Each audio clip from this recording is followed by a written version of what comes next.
Bien, lo primero que hay que aclarar es que siempre los esfuerzos en materia de prevención del ILANUD están pensados para que sean puestos en práctica a nivel regional.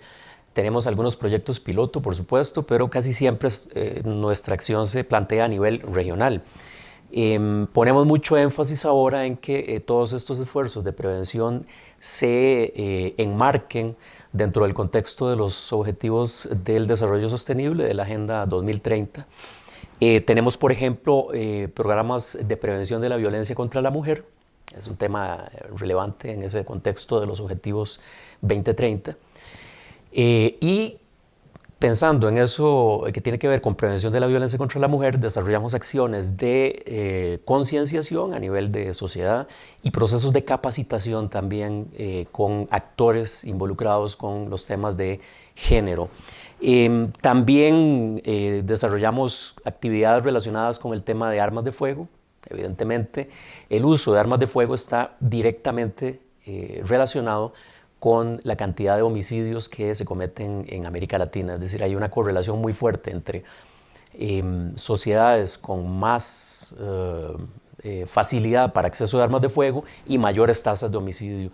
Es por eso que nosotros hacemos trabajo de incidencia, por ejemplo, en materia de legislación penal, en materia también de regulación administrativa, es decir, todo lo que se pueda hacer para llevar adelante esa perspectiva de que a menor uso,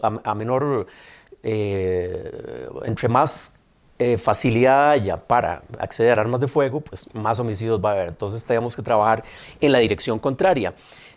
También tenemos programas de prevención de la violencia en sede carcelaria. El tema penitenciario es un tema que tradicionalmente ha sido de interés para ILANUD, puesto que es un instituto que surgió también como instituto relacionado con asuntos penitenciarios, no solamente con prevención. Y en ese contexto penitenciario trabajamos temas de prevención de la violencia contra algunos colectivos específicos. Estamos hablando de mujeres, estamos hablando de personas menores de edad, estamos hablando de personas de la diversidad sexual, por ejemplo. Entonces, estamos en este momento trabajando en un protocolo de prevención de la violencia contra estos grupos que se encuentran en situación de vulnerabilidad en el sistema penitenciario.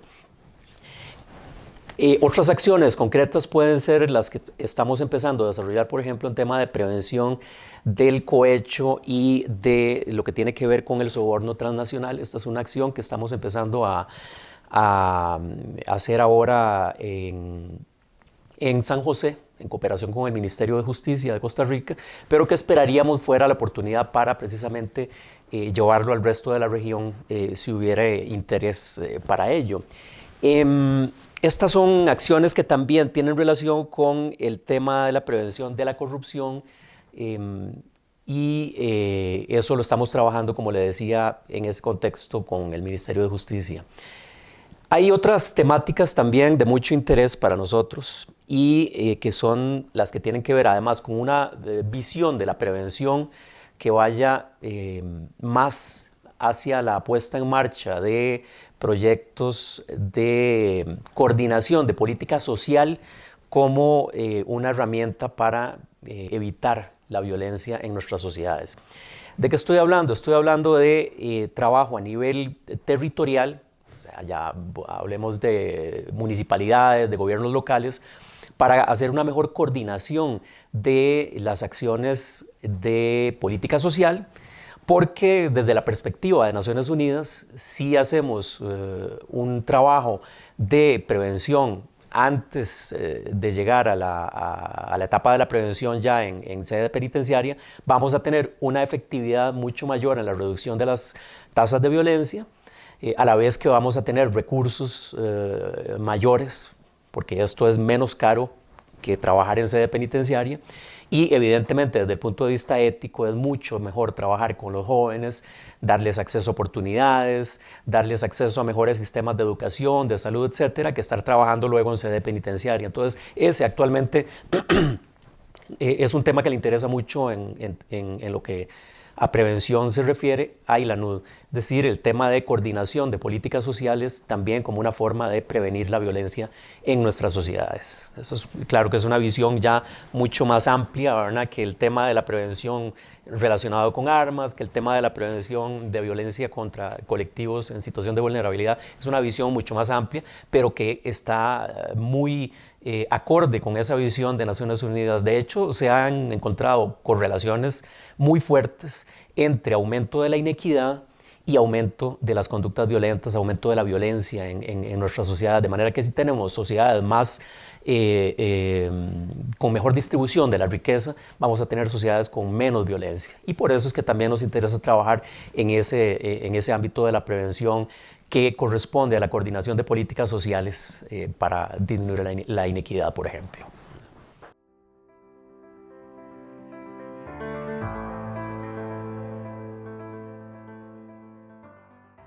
Bueno, este es un tema muy importante para la prevención. En realidad hay estadísticas a nivel de todos nuestros países. Creo que el problema más grande, y eso se ha logrado determinar con bastante claridad, es que no hay una metodología que logre establecer, por ejemplo, criterios que permitan hacer después comparaciones entre países.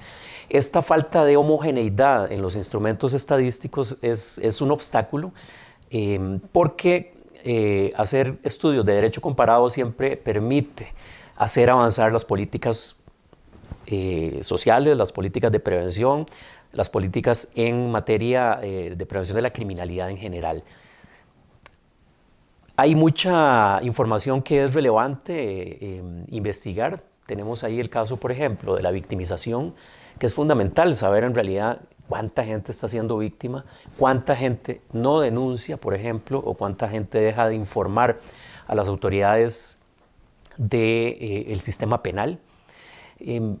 Eso puede ser importante, por ejemplo, para establecer cuánta confianza tiene la ciudadanía en toda esta serie de oficinas, de departamentos, de ministerios que están encargados de dar respuesta a las demandas de justicia o a las demandas de una respuesta, de una solución a los conflictos, puesto que si hay poca denuncia, tenemos un indicio de que puede haber mucha desconfianza precisamente en estas instituciones.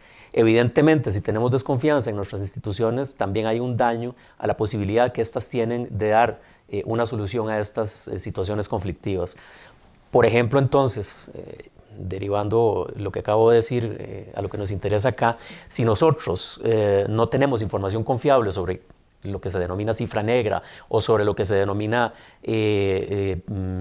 tasas en cuanto a la denuncia de hechos ilícitos, pues no tenemos información confiable sobre esa confiabilidad, sobre esa opinión de la ciudadanía en cuanto a las instituciones.